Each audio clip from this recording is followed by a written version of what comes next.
Tampa, home of the South Florida Bulls. Welcome to the herd. Go behind the scenes, from the sidelines to the studio and everywhere in between.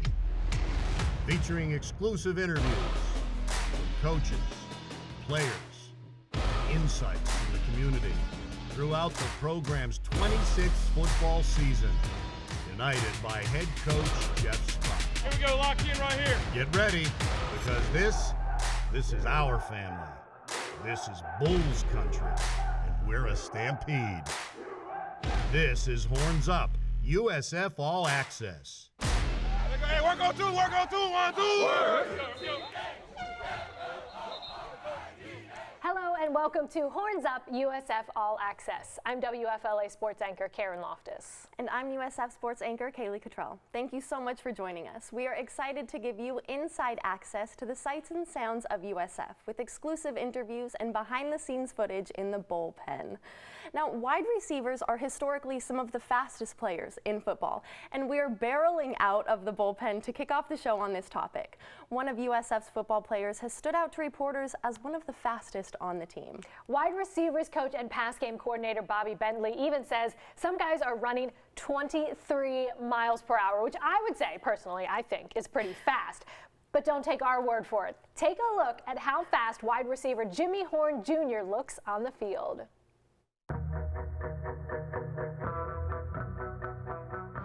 On first down, Bohannon inside the 5. It's Jimmy Horne with his second straight catch. Horne missed the last 2 games with a hamstring injury. He sets up USF with 1st and goal. Hey, how you doing? My name is Jimmy Horne Jr. I'm from Sanford, Florida. If you don't know where it's at, it's like 30 minutes from Orlando, Florida. Back home, not too many people make it out. I got in football when I was like 7 years old. I was last in my past, now you see. Jimmy Horne Jr. on the return for USF, cutting it back. Horne, one of the fastest players on the team. The field has opened up. Hit the horn for Jimmy Horne Jr.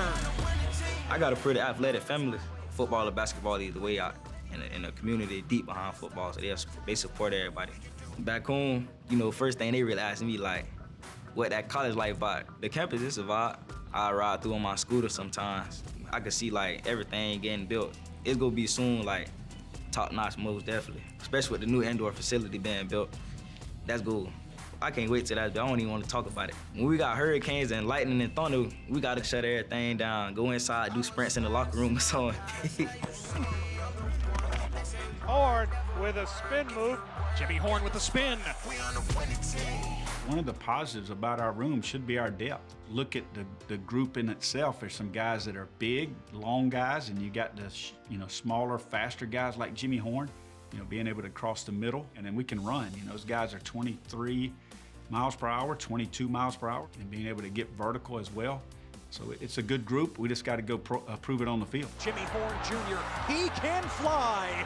Jimmy Horne Jr. leaving everyone in his wake. Coach B, the realest coach ever, man. He ain't gonna sugarcoat nothing. He gonna help you with everything you need help with, and he just a true dude. Tampa is really, it's a vibe. I can see myself standing here. It's like, you just getting like that feeling in your body. Just gotta get my degree. Fires toward the end zone. Jimmy Horne Jr. elevates for the score. Sometimes the best feeling is coming out that tunnel. That's really when you're coming out that tunnel, that's the best feeling for sure. Everybody, we need y'all out there in the stands. Come support us.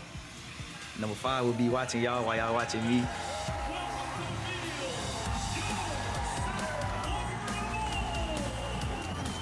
Oh, I love it.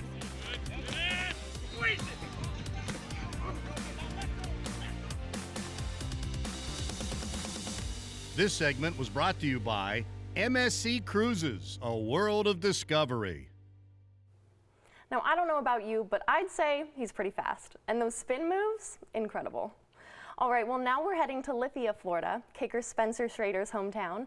And something I always enjoy seeing is players reliving memories they made where they grew up. We were talking with Jeff Scott earlier in the week. And Jeff was saying, I trust him up to 60 yards. And I said, does it matter where? He said, no. He said he won't tell me. He said, just put it down, Coach, I'll kick it. I love that. I think the first experience that I had with kicking, Peter Gucha, who's a local soccer coach in the area, took me out to the fields and we were just kicking footballs for the very first time. And that day I hit a 50-yarder, it dinked off the crossbar and went in. And he's like, okay, you have a shot at this, so pursue it and see what you can do. And that was like the first thing that got me started, and that was back in high school. This is some of the USF Mentos that I've collected throughout my couple seasons there. This was against Memphis sophomore year. My buddy Trent and I got co-special teams player of the week. That's the game that I made 4 consecutive field goals over 40 yards. So that was a really cool memory. For last year, I got AAC All-Conference. So that was a cool little trophy. This is my favorite jersey that I've ever worn. This was from freshman year. And it was when we got the really cool black jerseys and the material was awesome. There's no shortcuts to success. And obviously we want to win every game next season, but he knows that you have to set that foundation, and that's what we've done in our personal lives. We have to do things with the right attitude first, or you're not going to get that success, and so I love seeing that out of him too. Spencer Schrader, he's 4 for 4 tonight, and it's now a 2-touchdown lead once again for USF. We're at the Fishhawk Sports Complex, so this is where I grew up training. This exact field is where I first started kicking footballs, getting ready for high school. But it used to be a grass field like that one over there. And then they redid it a couple weeks ago, made it really nice turf. So this is the starting spot for me. Recently, my sister and I's training company has absolutely exploded. We started really young when I was about 16 years old, just doing these trainings with kids for a little bit of money. And then when I was playing football at USF, Sophie over one summer just blew up the company like crazy. So I started my private training company this summer of COVID. At that point, I just started private training some of the local kids in the area.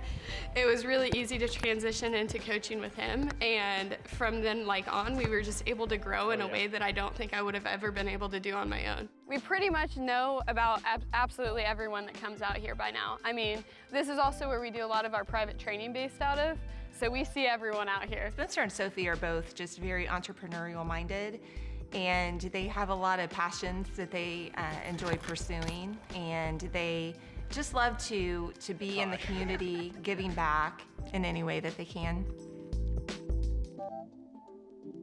This segment brought to you by Yingling, America's oldest brewery.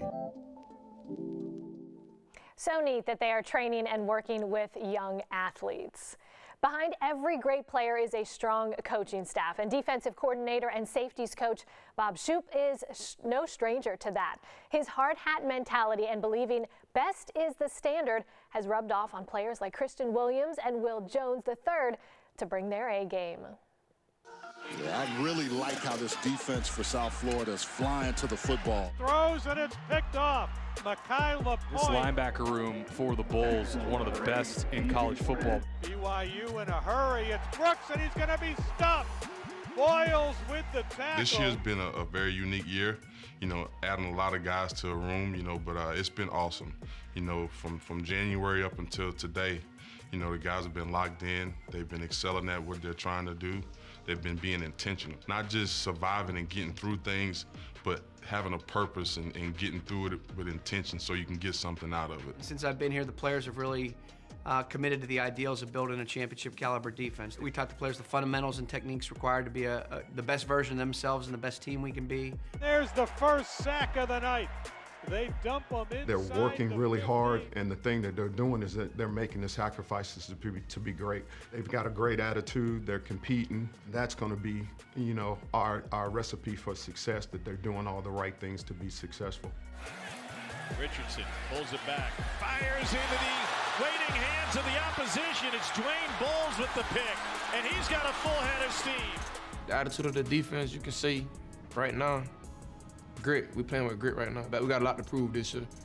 I feel like we're trying to develop like a hard hat, mental toughness, big, fast, strong, don't back down to anybody, like all in your face. We're not gonna back down from anybody. We're not gonna be scared of anybody. We're gonna bring our A game. All gas, really. Like we're not getting tired out there. We coming at whoever we play all the time, for all 4 quarters. 2nd and 9. Ball is loose. And it's picked up by South Florida. And our aim is to be an in-your-face style of defense that's built on relentless pursuit, never-ending pressure. Year in, year out, things can change based on our personnel. We try to tailor our scheme to the strengths and skill sets of our personnel, but that's kind of always going to be our style of play. Hand it off on the end around, and the Bulls have this stuffed, and it'll be a tackle for loss on the play. To see the elevation of this team, man, and to see the future of where it's going, you know what I'm saying? And I'm grateful to see it. I'm grateful to be a part of it. And that's one of the reasons why I came back here, to witness it all. Goal every year is to win all your games and to win a championship, but even more for me, and I'd probably say the 6-year seniors this year, because you want to go out with a bang, man. You don't want to leave the program worse than it was before, and that's my main goal, to lead this program on a high note. Throw and a diving interception by the Bulls at the 25-yard line. This segment was brought to you by Buhoff Law Group. And there is no doubt that coaches play such an influential role in the development of their players. Don't go anywhere. Right after the break, we are showing highlights from yesterday's game. That's next.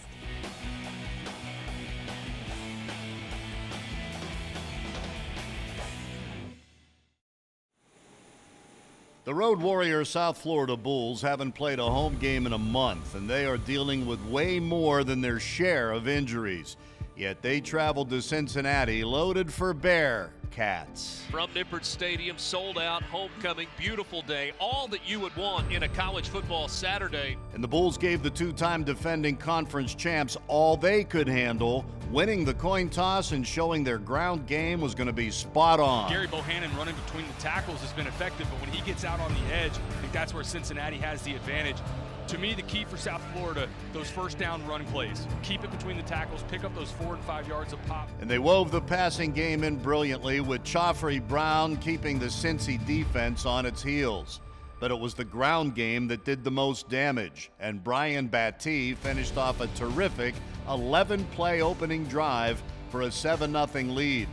Battie took it in from 22 yards out, and when the USF defense struck on the Bearcats' first play, things grew quiet at Nippert Stadium. Wants to throw on first down, and he takes a shot down the field, and that ball is intercepted. Picked off by the corner, Amaris Brown. That led to a 12-play drive that set up Spencer Schrader. And then come out with 10 points in the first quarter here. Fast start for them. They played well, no penalties and no turnovers in that first half, and that was huge for them to jump out to this first half lead.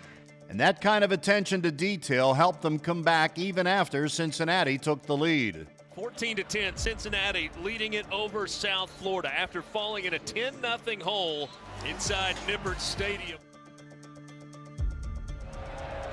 Takes it to Battie and lets it fly. He's got Weaver, and Weaver able to make the catch.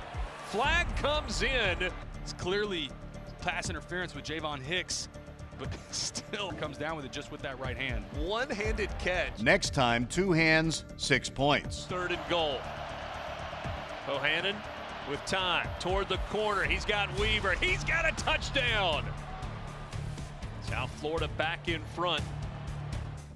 And the defense protected the lead as linebacker Dwayne Boyles was omnipresent.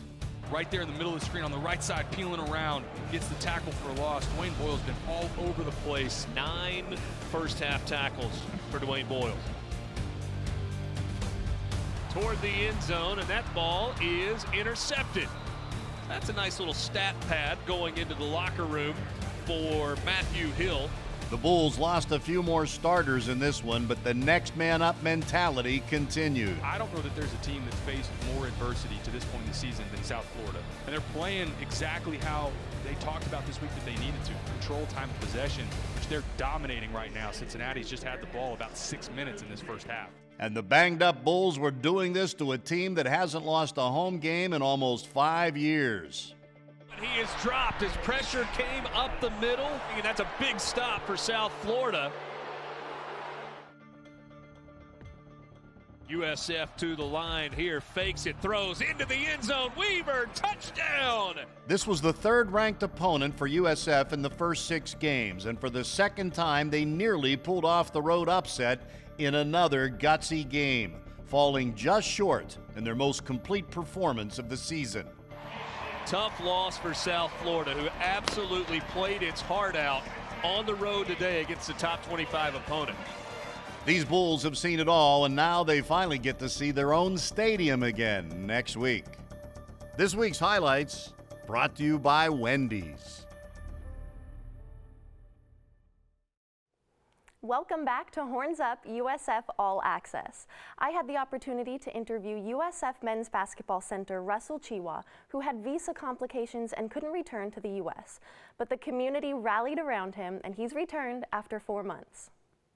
Tonight, stuck overseas, a USF basketball player went to visit family in Cameroon. He had trouble getting back, though, after visa issues kept him there. Well, the members of the USF basketball team are counting down the days until the start of their upcoming season, but they're also counting down the days until one of their biggest players can rejoin them. Now, I know you did go home over the summer to Cameroon, thinking that you were going to visit for about a month. And well, that turned into 4 months as issues started to arise with your student visa. What got you through those months, and how does it feel to be back?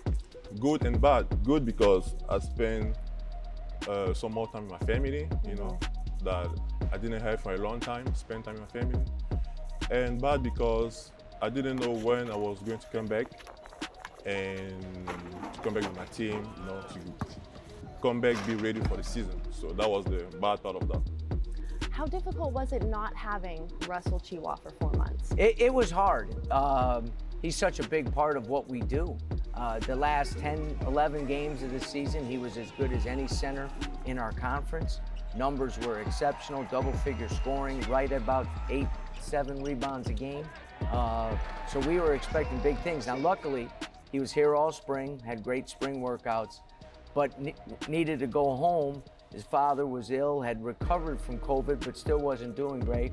And then we had the problem with the student visa.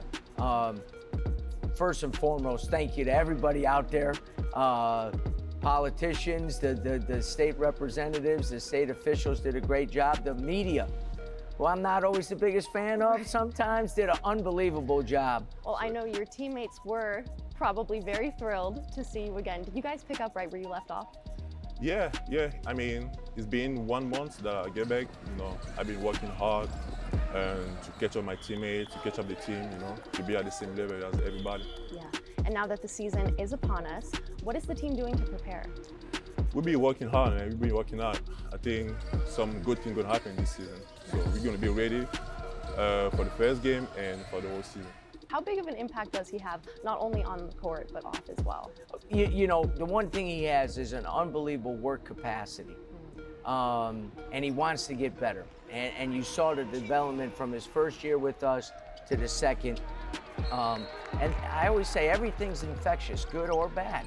And his work ethic, in fact, he's here in this gym every morning at 8 a.m. getting extra work in. And he's put in the extra time since coming back as well. But he knows everything that we do. I think I'm gonna bring toughness, dominate, sense the tip to the end of the game. Yeah, I'm gonna give everything that needs to my team to win games. Such a good guy. Now up next, men's basketball head coach Brian Gregory gets mic'd up. We'll be right back.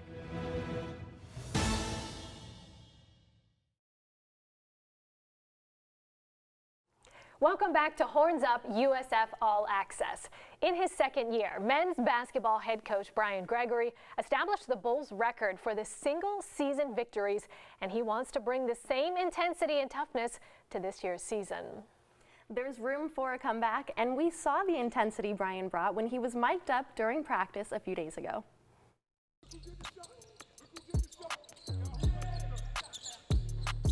Good job, Sam! Good. Reverse, stagger. Good, wheel. That's all right. And now, hey, if he doesn't wheel, reverse it and punch it.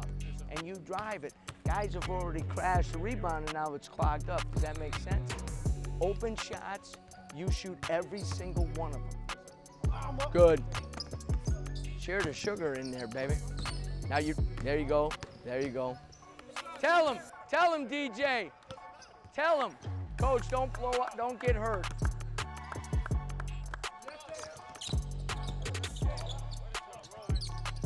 Good pass, good shot. And we got to get to more, when we go 5 out, got to get to more zooms. They're playing the pins, so come on off it. If you don't get it, just keep going, and then we're on an empty side. Good job, Gap! Talk! Stay high! War that! Get over there, Shelton! Good! Good flow. Good, Shelton! That's it, get back! Run!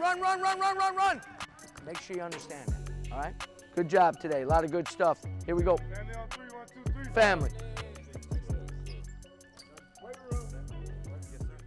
Fans are looking forward to a great season. Well, that's all the time we have for this week's show. Don't forget, you can catch the next Bulls football game this Saturday at 4 p.m. for their homecoming game. And then, of course, join us Sunday night at 9 right here for more exclusive footage. For Kaylee and myself, thank you so much for watching. Have a great night.